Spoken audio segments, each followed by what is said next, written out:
책을 곁에 두고 좋은 흔적을 남기는 채널, 책 곁에 두고입니다. 오늘도 당신의 하루의 책 한 권을 곁에 둡니다. 시작합니다. 그것은 가짜 운동입니다. 사실 환자들에게 평소 운동을 하냐고 묻는 질문에 하지 않는다고 솔직히 대답하는 환자는 거의 없다. 대부분 스스로 운동을 하고 있다고 답한다. 80대 어머니와 60대 따님이 진료실에 함께 들어왔다. 엑스레이 사진을 보니 어머니 환자의 무릎 상태가 그리 나쁘지 않았다. 관절염 초기 정도였다. 평소에 운동만 제대로 해도 통증 없이 건강하게 지내실 분이다.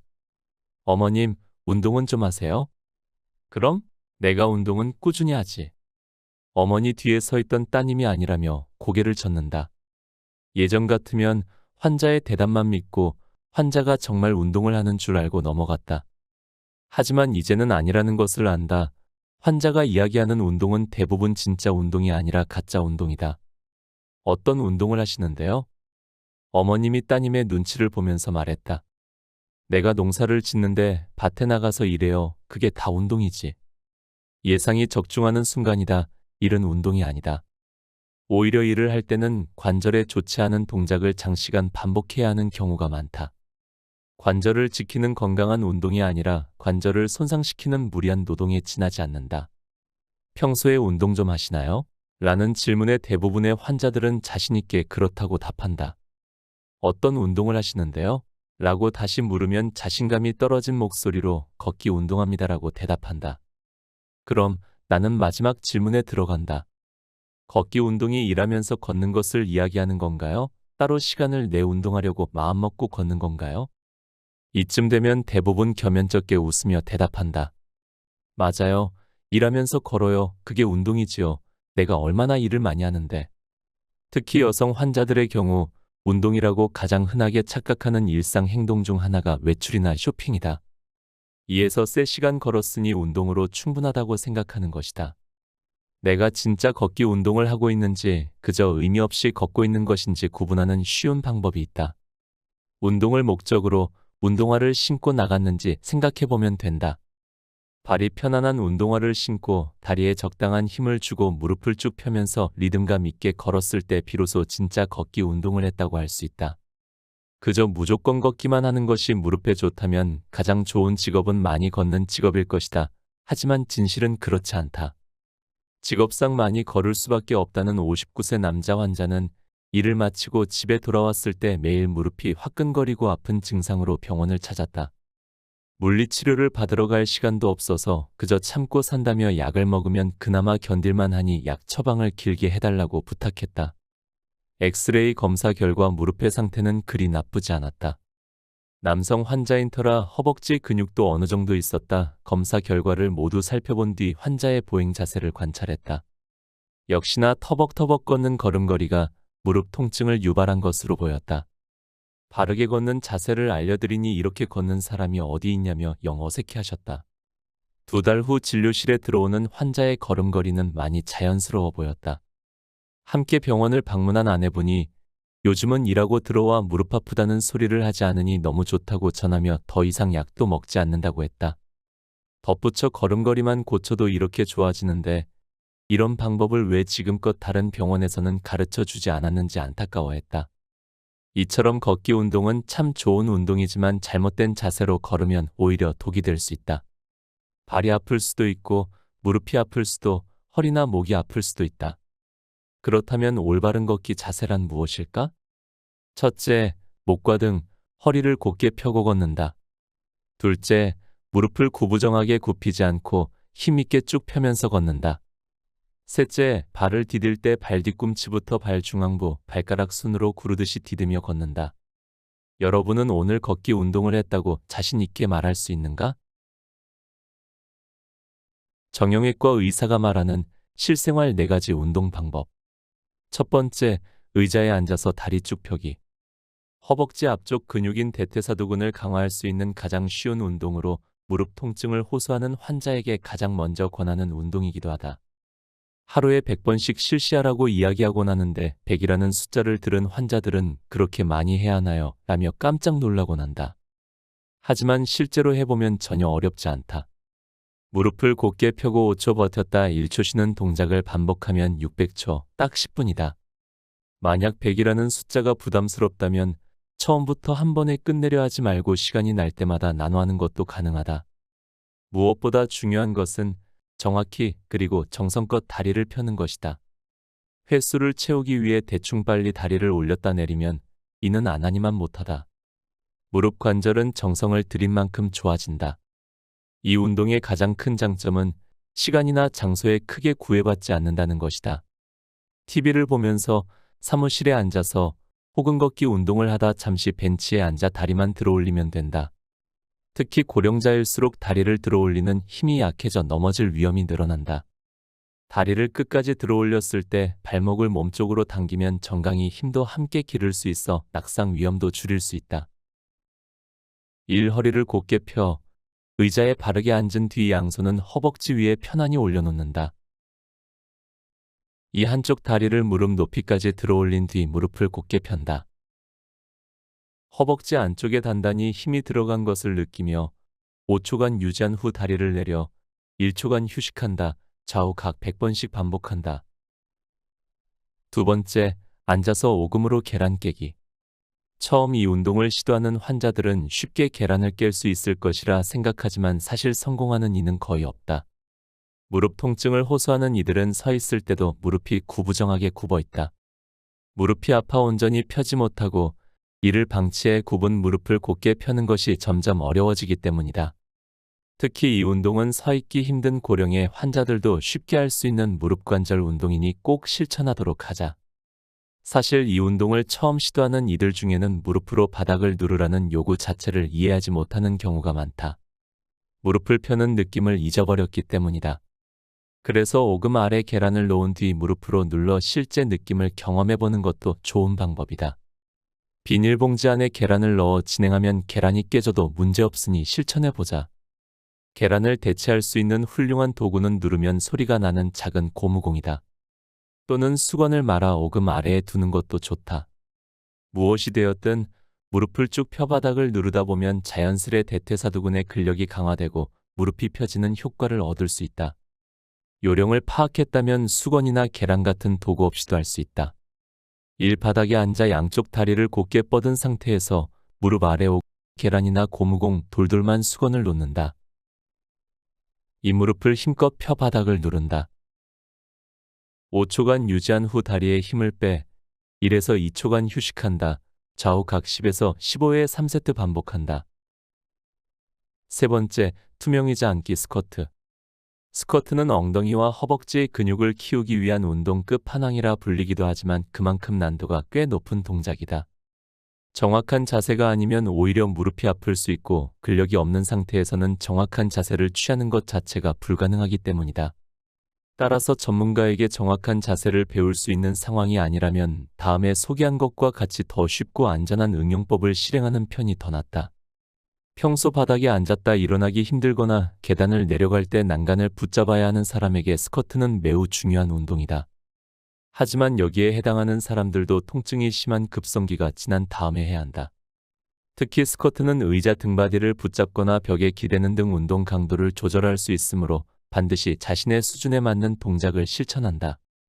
스쿼트를 하면서 특정 각도에서 무릎이 걸리듯 멈칫하며 통증이 느껴지거나 무릎이 붓는다면 무릎 연골에 문제가 발생했을 수도 있으므로 반드시 병원을 방문해 무릎 상태를 확인해야 한다.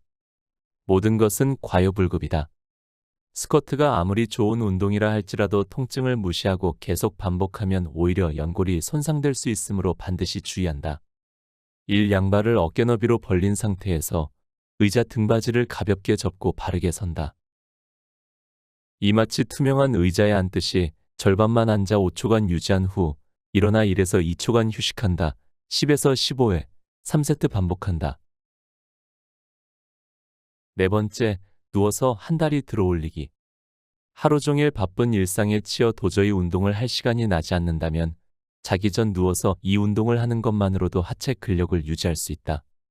걷기 힘들거나 나이가 많은 환자 누구나 쉽게 할 수 있는 운동이기도 하니 이 운동조차 할 시간이 없고 힘들다고 하는 이가 있다면 그것은 핑계에 불과하다. 운동법은 매우 간단하다. 바르게 누워 무릎을 편 채로 한쪽 다리를 올렸다 내리는 것을 반복하면 된다. 단순해 보이는 동작이지만 무릎을 펴기 위한 대퇴사두근은 물론 다리 전체를 들어올리기 위한 고관절 굴곡근인 장요근에도 힘이 있어야 가능하므로 근력 강화에 매우 효과적인 운동이다. 장요근은 대퇴사두근만큼이나 걷는데 중요한 역할을 하는 근육이므로 평생 두 발로 걷고 싶다면 이 운동을 열심히 해야 한다. 다리를 너무 빠르게 올렸다 내리는 방식으로는 근육을 제대로 자극하기 힘들다. 또 자칫 잘못하면 허리 통증을 유발할 수도 있다. 어떤 동작이든 꼼꼼히 그리고 정성껏 실시하는 것이 중요하다. 만약 다리를 어느 정도 높이까지 올려야 하는지 애매하다면 한쪽 다리는 무릎을 구부려 세운 뒤 반대쪽 다리를 무릎 높이만큼 뻗어 들어올리면 된다. 1. 편안하게 바닥에 누워 한쪽 다리는 접고 한쪽 다리는 곧게 뻗는다. 이 곧게 뻗은 다리를 반대쪽 무릎 높이까지 들어올린다. 들어올린 다리의 허벅지 앞쪽 근육에 단단하게 힘이 들어간 것을 느끼며 5초간 유지한 후 다리를 내려 1에서 2초간 휴식한다. 좌우 각 10에서 15회 3세트 반복한다. 튼튼한 허벅지가 무릎 관절을 지킨다. 무릎 관절 리모델링에서 가장 중요한 것은 무릎 주변 근육의 근력을 키우는 것이다. 튼튼한 근육은 관절이 받는 충격을 덜어주고 관절을 보호한다. 무릎 주변 근육을 키우는 것만으로도 관절염으로 인한 불편함을 자연스레 없앨 수 있다. 반면 관절염이 생기면 근육에 힘이 들어가지 않아 근육이 약해지고 무릎이 더 굽어 관절염이 심해지는 악순환에 빠지게 된다. 흔히 무릎 관절염에는 걷기 운동이 가장 좋다고 생각하는 데 있는 환자들이 갖고 있는 가장 큰 오해 중 하나다. 근력 운동과 걷기 운동을 함께 병행하는 것은 좋지만 근력 운동 없이 오직 걷기만 하는 것은 좋지 않다. 허벅지 근육이 좋지 않은 상태에서 무리하게 걷기 운동만을 고집하면 오히려 연골이나 다른 근육들이 스트레스를 받기 때문이다. 이미 허벅지 근육이 튼튼한 사람은 꾸준한 걷기 운동이 관절 건강에 도움이 되지만 근육이 없는 사람은 근육을 먼저 키우거나 근육 운동과 걷기를 병행해야 한다. 정형외과 의사가 말하는 운동의 3원칙. 정형외과 의사로서 환자에게 언제나 운동의 중요성에 대해 강조하곤 하지만 단순히 운동하는 것보다 중요한 것은 나의 몸 상태에 맞는 운동을 적절히 그리고 바르게 하는 것이다. 의사로서 환자들이 운동을 할 때 반드시 지켜줬으면 하는 3가지 기본 원칙에 대해 설명한다. 원칙 1. 관절의 정상 운동 범위를 유지하라. 통증 때문에 움직일 수 없어 관절이 굳어버린 환자의 경우 자신이 움직일 수 있는 관절의 각도를 약간이라도 벗어나면 극심한 통증을 느끼곤 한다. 예를 들어 50견 환자의 경우 굳어있던 팔을 누가 살짝이라도 건드리면 눈물이 핑 돌 정도의 강한 통증을 느낀다. 족저근막염 환자는 발목을 위로 올리는 움직임이 제한된 경우가 많아 밤새 발목을 구부린 채로 자고 일어난 아침 첫 발을 디딜 때 발목이 갑자기 위로 꺾이면 더 이상 한 발자국도 떼지 못할 정도의 통증을 느낀다. 허리가 아픈 사람도 마찬가지다. 허리가 아파서 구부정하게 다니던 사람은 순간 발을 잘못 디뎌서 허리가 살짝 펴지기라도 하면 허리에서 불이 번쩍이는 듯한 심한 통증을 느낀다. 따라서 통증으로부터 벗어나기 위해서는 평소 운동을 통해 관절의 정상적인 운동 범위를 유지하는 것이 중요하다. 원칙 2. 유산소 운동과 근력 운동을 조화롭게 할 것. 운동을 꾸준히 한다는 환자들을 살펴보면 대부분 유산소 운동 위주로 하는 경우가 많다. 30대 중반 이후로는 누구나 자연스럽게 근육량이 줄어들기 때문에 유산소 운동과 더불어 근력 운동을 함께 해야 한다. 근력 운동은 가벼운 무게로 장시간 반복하면 근육 지구력이 좋아지고 무거운 무게로 짧게 반복 동작을 할 때 근육 크기가 커지고 강해진다. 그러니 아무리 운동을 해도 근육이 생기지 않는다는 사람들은 아령은 좀 더 무겁게 실내 자전거는 4에서 5단으로 강도를 높여 더 힘들게 운동하는 것이 도움이 된다. 이렇게 꾸준히 한다면 분명히 원하는 결과를 얻을 수 있을 것이다. 유산소 운동 역시 기본 원칙을 알고 실천하면 더욱 효과적이다. 미국 질병관리본부는 유산소 운동의 적정 수준을 소개하고 있는데 그 일부를 소개하면 이렇다. 관절염 환자는 일주일에 중간 강도의 운동을 2시간 이상 하거나 높은 강도의 운동을 1시간 이상 할 것을 권장한다. 여기서 얘기하는 중간 강도, 높은 강도의 정의는 다음과 같다. 유산소 운동 중간 강도, 걷기, 실내 자전거, 아쿠아로빅 등의 운동을 하면서 대화는 할 수 있지만 노래는 부르기 힘든 정도. 유산소 운동 높은 강도, 운동할 때 몇 마디 이상 말하기 힘든 정도. 근력 운동과 유산소 운동의 기본 원칙을 알고 둘의 적절한 균형을 찾는다면 더욱 효과적으로 원하는 결과를 얻을 수 있다. 원칙 3. 운동은 무조건 규칙적으로 꾸준히 하라. 너무나 당연한 이야기다. 평소에 운동을 하냐고 물어보는 질문에 왕년에 운동을 많이 했다고 동문서답하는 사람들이 있다. 하지만 이 대답은 현재 나의 건강에 아무런 도움이 되지 않는다. 지금 내가 어떤 운동을 얼마나 하고 있는지가 중요하지 과거에 얼마나 많은 운동을 했는지는 전혀 중요하지 않다. 지금 나에게 도움이 되는 운동은 지금 내가 하고 있는 운동이다. 당연한 말이지만 운동은 매일 규칙적으로 꾸준히 해야 한다. 너무나 많이 들어 지겨울 정도인 이 원칙이 사실은 지키기 가장 힘든 것 중 하나이기도 하다.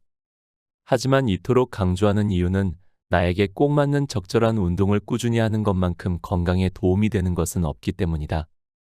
운동이 귀찮거나 쉬고 싶은 유혹에 시달릴 때마다 꾸준한 운동의 중요성을 떠올리고 실천하도록 하자. 관절에 독이 되는 운동과 관절에 득이 되는 운동. 운동을 하다 통증이 생기면 사람들은 이렇게 말하곤 한다. 이 운동은 나에게 맞지 않아. 이 운동은 관절에 좋지 않아. 50대 여성 환자가 무릎이 퉁퉁 부어서 병원을 찾았다. 평소 운동을 전혀 하지 않으니 보다 못한 친구가 운동 좀 하라고 등산을 데려갔다고 했다. 3시간 정도 등산을 했을 뿐인데 무릎이 망가졌다며 등산이 무릎에 이렇게 나쁜 운동인지 몰랐다고 하소연을 했다. 진찰을 해보니 무릎 관절 안에 물이 조금 차기는 했지만 무릎이 망가졌다고 말할 상태는 아니었다. 퇴행성 관절염 1에서 2단계 사이로 보였다. 진료를 하는 내내 환자분은 등산 탓을 했다. 아마 지인들에게도 등산은 무릎을 망가뜨리기만 할 뿐이니 절대 하지 말라고 말렸을 것이다. 등산은 나쁜 운동이 아니다. 실제로 무릎 통증 없이 건강하게 등산을 즐기는 이들도 너무나 많다. 잘못된 것은 등산 자체가 아니라 평소 운동을 전혀 하지 않다가 갑자기 무리해서 3시간씩 등산을 했다는 데 있다.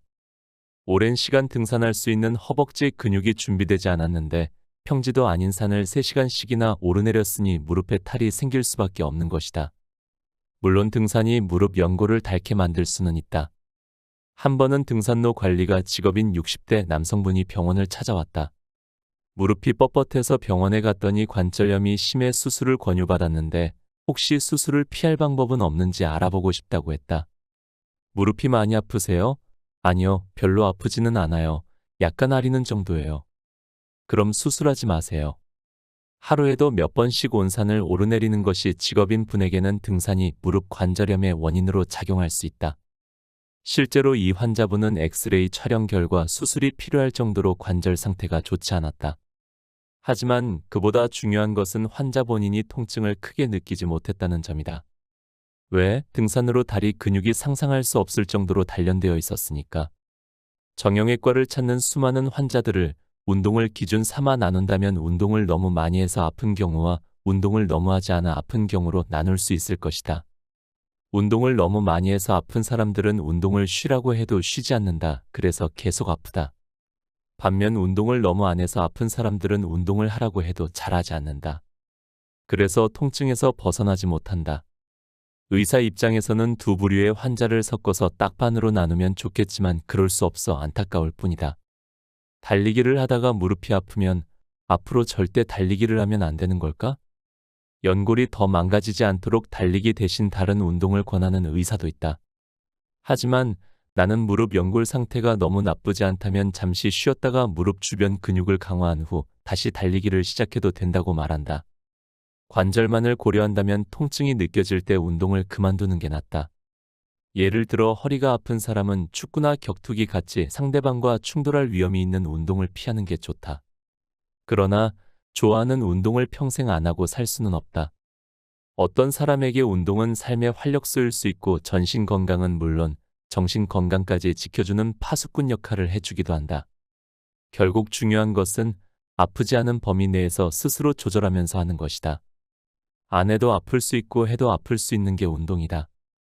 운동을 하다 부상을 입었다면 운동을 포기할 게 아니라 기능을 회복할 수 있는 운동이나 재활에 힘써야 한다. 이것을 잘 이해했다면 이 주사는 효과가 얼마나 가나요? 라는 질문 자체가 잘못되었다는 것을 금방 알 수 있다. 주사든 약이든 물리치료든 치료를 통해 관절 주변의 문제가 해결되면 통증은 사라진다. 그런데 약해진 근육을 그대로 방치한 채 이전과 동일한 생활 습관, 무거운 물건 들기, 망치질, 청소 등을 이어가거나 운동, 접영, 테니스, 배드민턴, 탁구, 숄더 프레스 등을 다시 시작하면 문제가 생겼던 부위에 다시 스트레스가 가해져 염증이 재발할 수 있다. 그런데 이때 환자들은 이 주사의 약효가 3개월일 뿐이구나, 지난번 주사는 6개월은 갔는데라고 생각한다. 하지만 다시 한번 말하지만 이는 주사의 약효가 떨어져서 나타나는 증상이 아니다. 이 통증의 굴레를 이해하였는가? 그렇다면 자신의 상태에 맞는 근력 강화 운동을 실천하는 일만이 남았다. 걷기가 열풍입니다. 점심시간이면 많은 사람들이 나와 공원을 걷습니다. 이는 아침에도 저녁에도 이어집니다. 어느 때보다도 건강을 생각합니다. 하지만 걷기만 해서는 안 됩니다. 이것 없이는 관절이 닳기만 합니다. 이것은 알다시피 근육입니다. 사람의 인체 구조상 근육은 움직임에 있어 필수 요소입니다. 근육 운동 없이 걷는 건 오히려 무릎 관절에 독이 됩니다. 관절 운동에 무리가 있는 분들에게는 무리가 되지 않는 운동을 추천드립니다. 주변의 운동 전문의의 도움을 받아 운동을 시작해도 좋습니다. 그렇지 못한 경우에는 좋은 유튜브 영상도 많아 조금씩 실천해보는 것을 추천드립니다. 100세 인생, 앞으로 우리가 걸어가야 할 곳도 많고 우리가 걸어가야 할 시간도 많습니다. 우리 몸을 튼튼하게 그러기 위해선 근육 운동이 필수입니다. 오늘도 함께 해주셔서 감사합니다. 책 100년 쓰는 관절 리모델링을 읽고